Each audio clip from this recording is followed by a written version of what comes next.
पहला क्वेश्चन बात करें दोस्तों, तो किसी तत्व में 3 कक्ष होते हैं जो पूरी तरह से इलेक्ट्रॉन से भरे होते हैं। आपको इनमें से बताना है कौन से हैं जिसके 3 कक्ष होते हैं और जो पूरी तरह से इलेक्ट्रॉन से भरे होते हैं, किस तत्व के। तो इसका राइट आंसर हो जाएगा दोस्तों ऑप्शन नंबर ए यानी ऑर्गन। बात करें तो ऑर्गन एक अक्रिय गैस है जिसका परमाणु क्रमांक 18 होता है। इसके तत्व के तीनों कक्ष पूर्ण होते हैं। अगला क्वेश्चन देख लेते हैं दोस्तों, कठोर जल को सामान्य बनाने के लिए किस सोडियम यौगिक का उपयोग किया जाता है। आपको बताना है कि जो कठोर जल होता है उसको सामान्य बनाने के लिए किस सोडियम यौगिक का उपयोग किया जाता है। इसका राइट आंसर हो जाएगा दोस्तों ऑप्शन नंबर सी यानी सोडियम कार्बोनेट। आपको बता दें कि वह जल जिसमें साबुन पर्याप्त झाग नहीं देता कठोर जल कहलाता है। और जल की कठोरता भी 2 प्रकार की होती है। अस्थायी कठोरता जल में कैल्शियम एवं मैग्नीशियम के बाइकार्बोनेट के घुले रहने के कारण होती है, जिसका शोधन जल को उबाल कर किया जाता है। और जब जल में कैल्शियम तथा मैग्नीशियम के लवण घुले होते हैं तो इसे जल की स्थायी कठोरता कहते हैं। अगला क्वेश्चन देख लेते हैं दोस्तों, हाइड्रोजन और हीलियम को किस आवर्त में रखा गया है। मोस्ट इंपॉर्टेंट क्वेश्चन है दोस्तों, आपको बताना है कि हाइड्रोजन और हीलियम को किस आवर्त में रखा गया है। तो इसका राइट आंसर हो जाएगा ऑप्शन नंबर सी यानी पहले आवर्त में। बता दें कि हाइड्रोजन और हीलियम को आवर्त सारणी के पहले आवर्त में रखा गया है और इन दोनों ही तत्वों में केवल एक कक्षक पाया जाता है, अतः इन्हें प्रथम आवर्त रखा गया है, क्योंकि आवर्त सारणी में आवर्त इनमें उपस्थित तत्वों के कक्षकों की संख्या को भी प्रदर्शित करते हैं।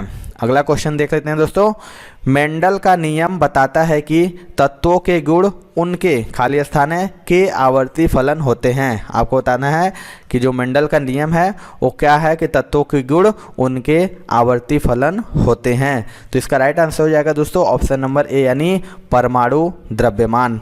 बता दें कि जो मेंडलीव के नियम के अनुसार तत्वों के गुण उनके परमाणु द्रव्यमानों के आवर्ती फलन होते हैं। अगला क्वेश्चन देख लेते हैं दोस्तों, प्रत्येक आवर्त के अंत में संयोजी सेल होता है। आपको बताना है कि प्रत्येक आवर्त के अंत में जो संयोजी सेल होता है वो क्या होता है। तो इसका राइट आंसर हो जाएगा दोस्तों ऑप्शन नंबर डी यानी पूर्ण रूप से भरा हुआ। आपको बता दें कि आधुनिक आवर्त सारणी में 7 आवर्त 18 समूह होते हैं और आवर्त जो कि 36 पंक्तियों में तत्वों की स्थिति व्यक्त करते हैं, जबकि समूह ऊर्ध्वाधर स्तंभों में तत्वों की स्थिति व्यक्त करते हैं। तो आधुनिक आवर्त सारणी के किस समूह में पूर्ण संयोजी कोष और रासायनिक रूप से निष्क्रिय तत्व होते हैं।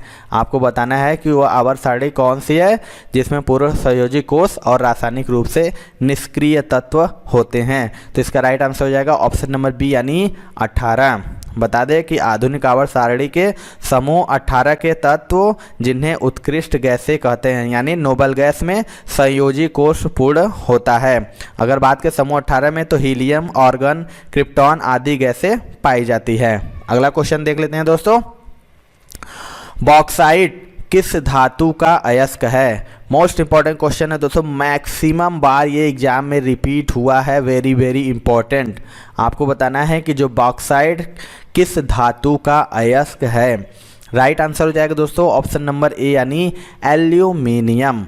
बात करें एल्यूमिनियम धातु का जो अयस्क बॉक्साइट है वो जस्ता का अयस्क जिंक ब्लेड, टीन का अयस्क कैसिटेराइड होता है। अगर हम बात करें बॉक्साइट के प्रमुख उत्पादक राज्य की दोस्तों तो ओडिशा, गुजरात और झारखंड है। चलिए दोस्तों अगला क्वेश्चन देख लेते हैं, बेयर की विधि में बॉक्साइट अयस्क का पाचन किस में होता है। आपको बताना है कि जो बेयर की विधि के अनुसार बॉक्साइट अयस्क का पाचन किस में होता है। इसका राइट आंसर हो जाएगा ऑप्शन नंबर बी यानी NaOH। बता दें तो बेयर की विधि में बॉक्साइट अयस्क का जो शुद्धिकरण होता है यानी पाचन होता है वो सोडियम हाइड्रोक्साइड यानी NaOH के विलयन में 175 डिग्री सेंटीग्रेड के तापमान पर होता है। अगला क्वेश्चन देख लेते हैं दोस्तों। निम्नलिखित में आयरन पर जंग लगने से कौन से कारण हैं? आपको बताना है। ये भी मोस्ट इंपॉर्टेंट क्वेश्चन है, मैक्सिमम बार रिपीट हुआ है दोस्तों ये क्वेश्चन। आपको बताना है कि आयरन पर जंग लगने के कौन से कारण हैं। राइट आंसर हो जाएगा दोस्तों ऑप्शन नंबर डी यानी ए और बी, यानी ऑक्सीडेशन और ऑक्सीजन के साथ रासायनिक क्रिया। यानी आयरन पर जंग लगने का जो कारण है वो ऑक्सीजन व रासायनिक क्रिया है, और जंग लगने पर लोहे का भार अधिक हो जाता है और लोहे पर जंग लगना रासायनिक क्रिया कहलाती है। अगला क्वेश्चन देख लेते हैं दोस्तों। यदि आप SSC and railway examination preparation कर रहे हैं तो अनअकैडमी दोस्तों लेके आ गई है गवर्नमेंट एग्जाम स्कॉलरशिप टेस्ट 2.0। देखिए ये मार्च 26 2022 को होने वाला है, जिसमें आपको बहुत सारे अवार्ड भी मिलेंगे, स्कॉलरशिप और एकदम एग्जाम ओरिएंटेड टेस्ट मिलेगा। जैसे एग्जाम में क्वेश्चन पूछे जाते हैं उसी हिसाब के दोस्तों यहाँ पे आपको क्वेश्चन सेट किए गए हैं, आप एग्जामिनेशन को दे सकते हैं। इसकी टाइमिंग देखिए 26 तारीख को है।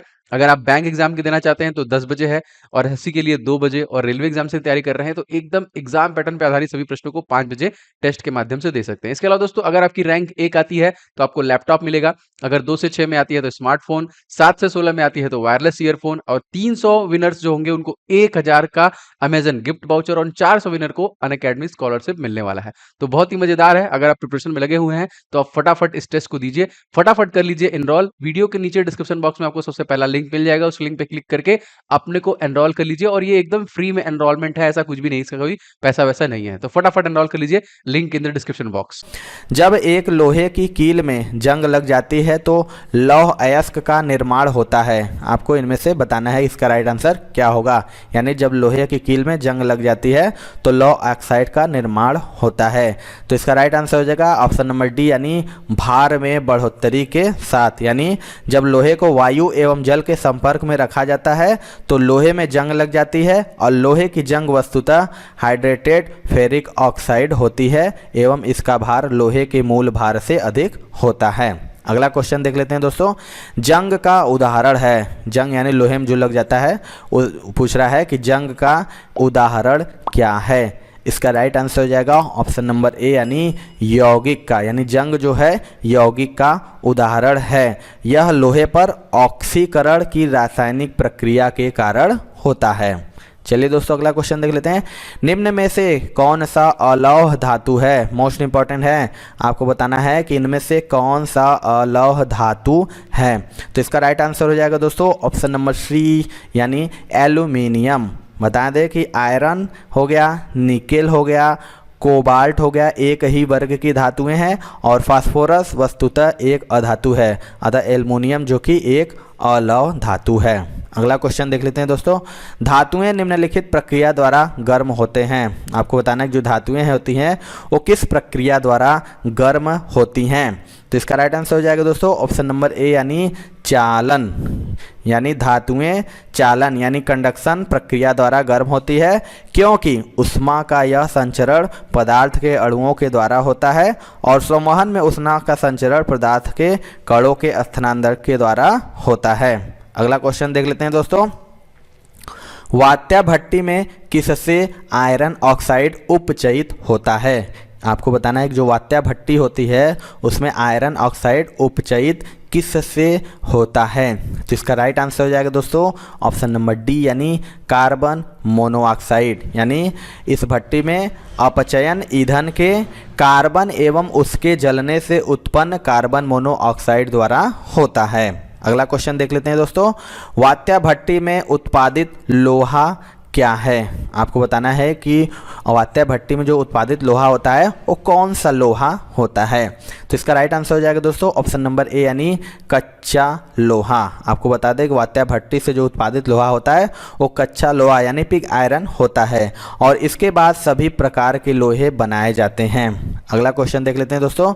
कोरंडम का प्रयोग निम्नलिखित रूप में किया जाता है। आपको बताना है जो कोरंडम होता है उसका प्रयोग किस रूप में किया जाता है। तो इसका राइट आंसर हो जाएगा दोस्तों ऑप्शन नंबर डी यानी इनमें से कोई नहीं। आपको बता दें जो कोरंडम होता है वो एल्युमिनियम का अयस्क होता है, इसका प्रयोग एल्यूमिनियम धातु के निष्कर्षण में किया जाता है। अगला क्वेश्चन देख लेते हैं दोस्तों। पीतल एक मिश्र धातु है जबकि वायु क्या है? आपको इनमें से बताना है कि पीतल अगर एक मिश्र धातु है तो वायु क्या है? तो इसका राइट आंसर हो जाएगा दोस्तों ऑप्शन नंबर बी यानी वायु जो कि मिश्रण है।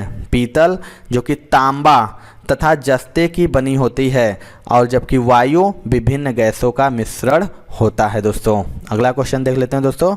तांबा एवं जस्ता मिश्रण है, आपको बताना है इनमें से तांबा एवं जस्ता का जो मिश्रण होता है वो क्या कहलाता है? ये भी मोस्ट इम्पॉर्टेंट है, वेरी मोस्ट रिपीटेड, मैक्सिमम बार ये क्वेश्चन रिपीट होता है दोस्तों कि तांबा तथा जस्ता मिश्रण है। तो राइट आंसर हो जाएगा दोस्तों ऑप्शन सी यानी पीतल का। आपको बता दें कि पीतल कॉपर तथा जिंक की मिश्र धातु शेष हैं और जो तीनों विकल्प हैं दोस्तों ये तांबा तथा जस्ता मिलाकर पीतल बनाया जाता है। और पीतल की बात करें तो 70% तांबा एवं 30% जस्ता होता है। अगला क्वेश्चन देख लेते हैं दोस्तों। कांसा मिश्र धातु है, इनमें से बताना है कि जो कांसा है वो किसकी मिश्र धातु है। ये भी मोस्ट इंपॉर्टेंट क्वेश्चन है दोस्तों। तो इसका राइट आंसर हो जाएगा दोस्तों ऑप्शन नंबर ए यानी कॉपर और टीन का। कांसा जो कि मिश्र धातु में कॉपर तथा टीन होता है और पीतल में एक बात करें दोस्तों तो कॉपर तथा जिंक तथा जर्मन सिल्वर में तांबा निकिल और जिंक होता है। अगला क्वेश्चन देख लेते हैं दोस्तों।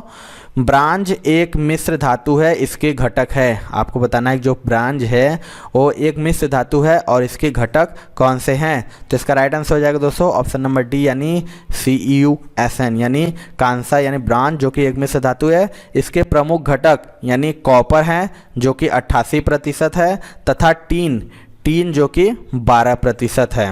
अगला क्वेश्चन देख लेते हैं दोस्तों। गन पाउडर निम्न में से किसका मिश्रण होता है? आपको बताना है कि जो गन पाउडर होता है वो इनमें से किसका मिश्रण होता है? तो इसका राइट आंसर हो जाएगा ऑप्शन नंबर बी यानी सल्फर, चारकोल और सोरा। बात करें गन पाउडर यानी बारूद की, जो एक मिश्रण है जिसे सल्फर, चारकोल एवं सोरा को विभिन्न अनुपातों में मिलाकर बनाते हैं। अगला क्वेश्चन देख लेते हैं। टांका किससे बनी मिश्र धातु है? Most important and most repeated ये भी क्वेश्चन है दोस्तों। आपको बताना है जो टांका होता है वो किससे बनी मिश्र धातु है? तो इसका राइट आंसर हो जाएगा ऑप्शन नंबर डी यानी सीसा और टीन की। टांका यानी सोल्डर, सीसा जो कि 68% होता है और टीन 32% से बनी मिश्र धातु होती है। अगला क्वेश्चन देख लेते हैं। सोल्डर किस धातु का मिश्रण है? अभी मैंने बताया आपको बताना है कि सोल्डर है वो किस धातु का मिश्रण है। तो इसका राइट आंसर हो जाएगा ऑप्शन नंबर ए यानी टीन और लेड का। सोल्डर जो कि टीन और लेड का मिश्र धातु होता है और यह इलेक्ट्रॉनिक यंत्रों के तारों को जोड़ने के काम में लाया जाता है, इसलिए इसको टांका भी कहते हैं। चलिए दोस्तों अगला क्वेश्चन देख लेते हैं। पीतल, कांसा, जर्मन सिल्वर में कौन सब में पाया जाता है? आपको इनमें से बताना है कि जो ये तीनों हैं पीतल, कांसा और जर्मन सिल्वर में कौन सब में पाया जाता है इनमें से? तो इसका राइट आंसर हो जाएगा दोस्तों ऑप्शन नंबर ए यानी तांबा यानी कॉपर।